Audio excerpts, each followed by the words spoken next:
mga late 1997, may nakilala akong taong through common friends. Ang pangalan niya, Duke Ventura. Nagkaroon kami ng group every Thursday. Basta gumikimik kami every Thursday. Tapos kung sinong available, ayan, lalabas kami. Dumating yung time na yung ibang kasama namin di na available. Kaming dalawa na lang. Hanggang sa dumating doon sa point na nagka-developan. Tapos, meron pala feeling sa isa't isa. At dumating yung time na nag-confess siya na nararamdaman niya sa akin.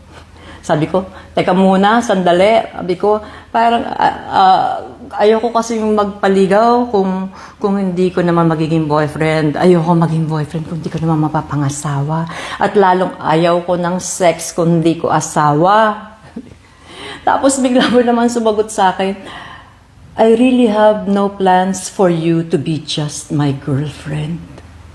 Sabi ko, ano ibig sabihin? Gusto niya akong pakasalan? Sabi ko, teka muna din, hindi pa rin talaga pwede kasi magkaiba tayo ng faith. Sabi ko gano'n, iba yung faith mo, iba ako. Sabi ni Lord kasi, don't get unequally yoked to non-believers. Kaya pwede ba, friends na lang tayo. Pumayag naman siya. Pero,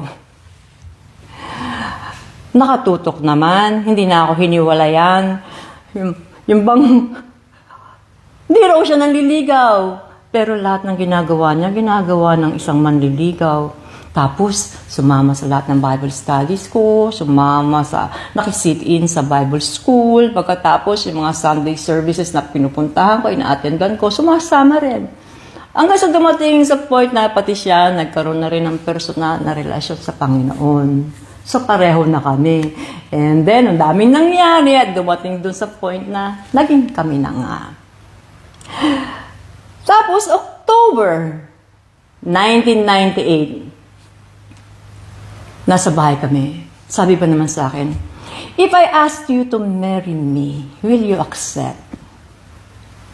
Sabi ko, nakaupo siya dun sa mas mababang upuan, ako nasa sopa ganito.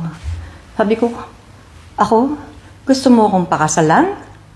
Sabi niya, yeah. Sabi ko, teka muna, sandali. Hindi mo pa ako kilala. Sabi ko, para alam mo kung ano pinapasok mo, ganito yun ha. Sabi ko, nung bata ako, ganito ang buhay ko. Ito yung mga experiences ko. Tapos kumuha ba naman ng laptop? Tapos kumuha, naglista-lista.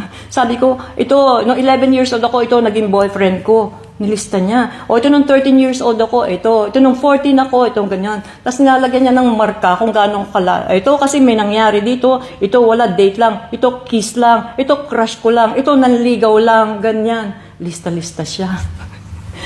Tapos ito pa lahat ng experiences ko, lahat nilatag ko sa kanya. Tapos sabi ko, yan na lahat ang buhay ko. Gusto mo pa rin akong pakasalan?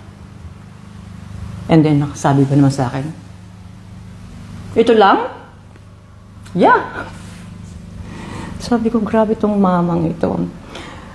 And then sabi ko, dinidiscourage ko siya. Alam mo, masama ugali ko. Hindi maganda ugali ko. Ganito ako, ganyan ako, etc., etc. Ganyan. Tapos sabi sa akin, I can handle you. Siyempre, wala akong maisagot. Then sabi ko, last question. Alam mo na, single mother ako kay Alexandra. 36 ako ngayon, magta-37 na ako sa December. Paano kung hindi na kita mabigyan ng anak? Kung hindi kita mabigyan ng anak? Tapos ang sagot pa naman sa akin, I'm happy with Alexandra. Then sabi ko, okay, asan ang sing-sing? Oh, I'm sorry. I have to be sure kasi sayang yung sing-sing if you reject me. Sayang yung sing-sing if you will reject me. Natawa talaga lang ako. Pero, nung December, bago ako mag-birthday, dumating na yung sing-sing. Isinuot na lang sa akin. Hindi na lumuhod. Sige, pinabayaan ko na lang. Of course, pinag-pray ko yung sitwasyon namin, kung siya ba talaga yung pinibigay ni Lord sa akin. And then, kumuha kami ng marriage license. I asked God for confirmations. Yes, hindi lang isa, dalawa, tatlo. Pagkatapos, yes, binigay naman ni Lord. At yung last na confirmation, January 2 nangyari.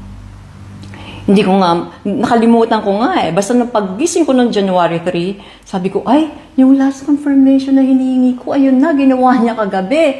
Pagbaba ako ng sala, nandoon, si Mr. Tutok. Sabi ko, gusto mo nang magpakasal sa January 3 yun eh. Sabi ko, gusto mo nang magpakasal sa January 9, Saturday? Ay, teka muna, sandali, hindi pala pwede. I mean, baka kasi traffic. January 10, gusto mo na magpakasal? Para Sunday, walang traffic. Tapos sabi ba naman sa akin, yes. Sabi ko, sige, ayusin mo na, magtawag ka na, pati catering lahat. Opo, 1 week lang yung preparation ng wedding namin. Lahat ng kaibigan namin nagulat. Pero, marami kami mga kaibigan na tumulong para mabuo yung wedding na yon.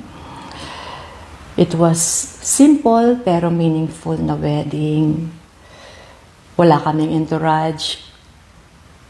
Kami lang dalawa ng anak ko yung lumakad doon sa garden, sa may clubhouse ng townhouse na tinitira namin. Tapos, ang suot ko, simple lang. Summer dress, below the knee, pero puti. For the first time in my life, naramdaman ko worthy ako. Karapat-dapat akong pakasalan kasi ginawa akong karapat-dapat ng Panginoon.